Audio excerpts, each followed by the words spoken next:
Now, today marks 45 years since the first Britons conquered the treacherous south face of Everest. Doug Scott was the first of them to stand on the summit, along with his teammate Dougal Haston. Fiona Trott has been to Carrick Fell in the Lake District, where Doug used to train for all his expeditions. Congratulations from every single one of us. Well done. Joy, but also relief. Sir Chris Bonington led the 1975 Everest expedition. Hours before, he thought it might be a rescue mission. But Doug Scott and Dougal Haston had made it. They were the first to ascend the southwest face and reach the summit of Everest. Today, a summit in Cumbria sets the scene for a different kind of Everest challenge. Some of these climbers want to match its height. It will take several trips. Among them, Doug Scott's son, Ewan. And here we are. This is Ewan, hitting the high point. Number one, done. And I'm just wondering where... Back at base, just as he did 45 years ago, Sir Chris keeps a watchful eye. They've been captured basically by, I think, the concept and the achievement of what we did and what Doug particularly did. I think in a way to actually be able to celebrate that climb and celebrate what he achieved then is particularly meaningful. People around the world have been marking this Everest anniversary, climbing their stairs to raise money for the charity Doug Scott set up. It helps the Nepalese community who supported the expedition. Doug himself took part. He's recently been diagnosed with cancer and is at home. Back at Carrick Fell, his son Ewan and his friends finally make their descent. Very tired and very happy to be over. The grueling task of climbing Everest is so much more. He's very inspirational, and I think that he would be very proud and very happy of what we've done today. Carrick Fell is where Doug Scott used to train.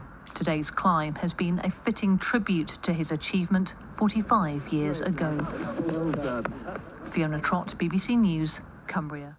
Today marks 45 years since the first Britons conquered Everest and the first ever ascent to the notoriously difficult southwest face. Doug Scott was the first Briton from the team to stand on the summit, along with teammate Dougal Haston. Well, Fiona Trott is at Carrick Fell in the Lake District for us this morning, where Doug used to train for all his expeditions.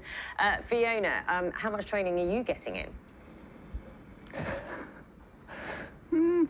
Not as much, but what a great place to train. It's an absolutely beautiful spot, isn't it? And what an achievement 45 years ago as Doug Scott and Dougal Haston ascended the southwest face. An oxygen tank failed, but they made the summit. On the way back down, they had to camp out without cover in temperatures around minus 50 degrees. The team below weren't sure if they'd make it.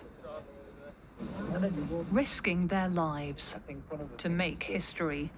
Working hard. I reckon they're getting towards the end of their first bottle of oxygen. Sir Chris Bonington led the Everest expedition in 1975. Doug Scott and Dougal Haston were the first to ascend the southwest face. Hello, Doug. It's Great to hear you. Did you make it? Over. Congratulations from every single one of us. Well done.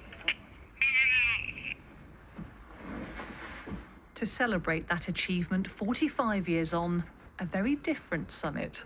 Gosh, now I know what it's like to have been going up to the top camp on Everest in 1975. People across the world have been joining in, climbing their stairs 20 times to raise money for the charity Doug Scott set up. They've even made their own snow. Doug Scott himself has taken part. He was diagnosed with cancer on the first day of lockdown and is at home with his family. It isn't quite Everest, but Carrick Fell in Cumbria is the setting for today's anniversary ascent. It's where Doug used to train, a fitting tribute to his achievement 45 years ago.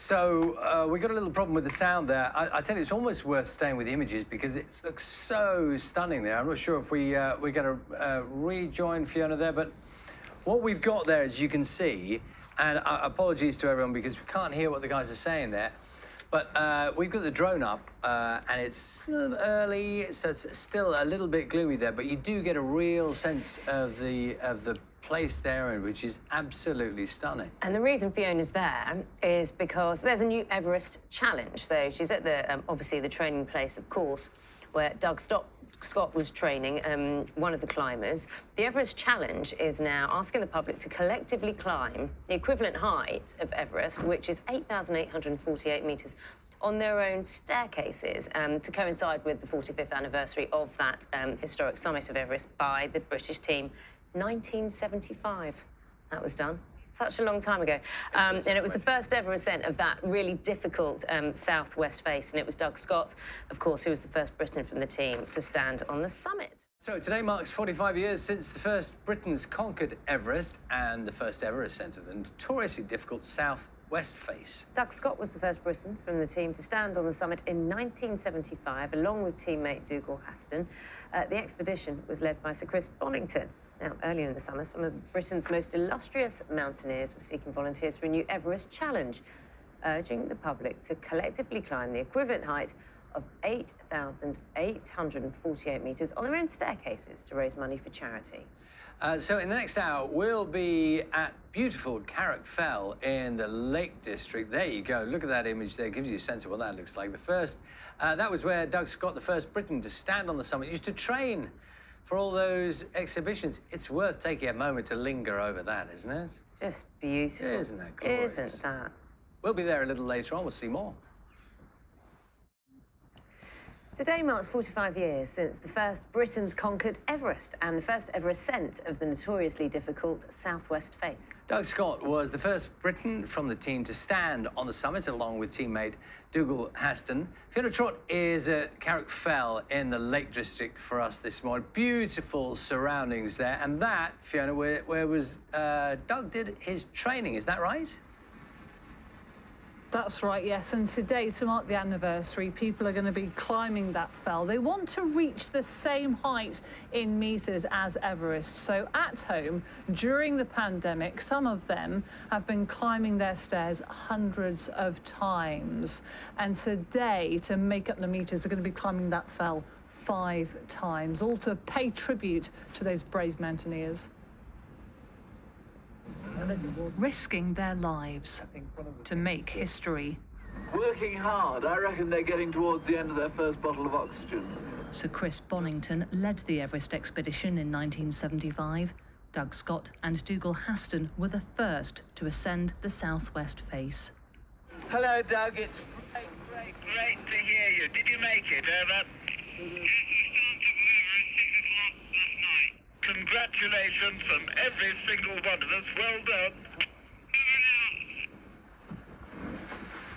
To celebrate that achievement 45 years on, a very different summit.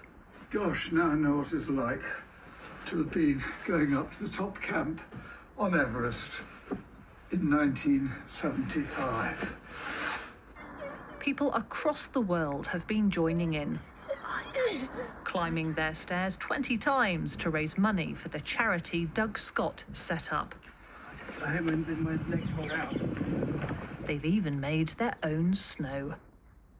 Doug Scott himself has taken part. He was diagnosed with cancer on the first day of lockdown and is at home with his family. It isn't quite Everest, but Carrick Fell in Cumbria is the setting for today's anniversary ascent. It's where Doug used to train, a fitting tribute to his achievement 45 years ago. Let's speak now to the man who led that expedition in 1975, Sir Chris Bonington. When you look back at it now, that moment, they disappeared out of view, and you were really concerned about them at one stage because they hadn't made as much progress as you'd hoped. Were you really worried about them?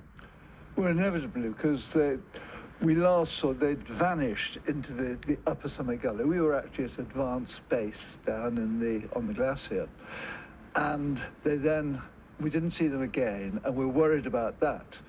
And what in actual fact had happened was that there was a lot of snow in that gully, and also they had a bit of trouble with one of their oxygen sets. And then at about 4:30 in the evening, it was Nick Escort suddenly saw them through, had telescopes, and he suddenly saw them in the distance, and just immense moment of excitement. And he said, look, they're there.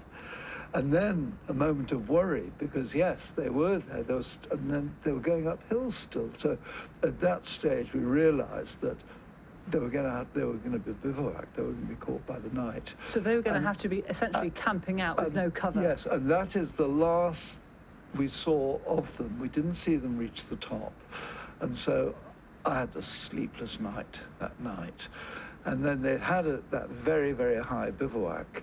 And then the next morning, when they got back to the top camp, and that was where the second summit bid was moving into position, and we got the radio call from there, and I was, it was just a sense of relief and joy, and I cried my eyes out. I was so excited.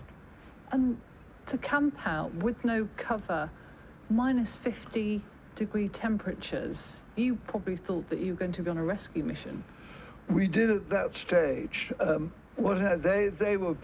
They're both superb mountaineers, and they knew how to look after themselves, and they dug themselves a tiny... So it's really, thank you very much for sharing those memories with us. I'm so sorry we have to leave it there, but good luck to the rest of them climbing there today. Beautiful scenery there, wonderful stories as well. You're watching BBC Breakfast. Time now is 8:59.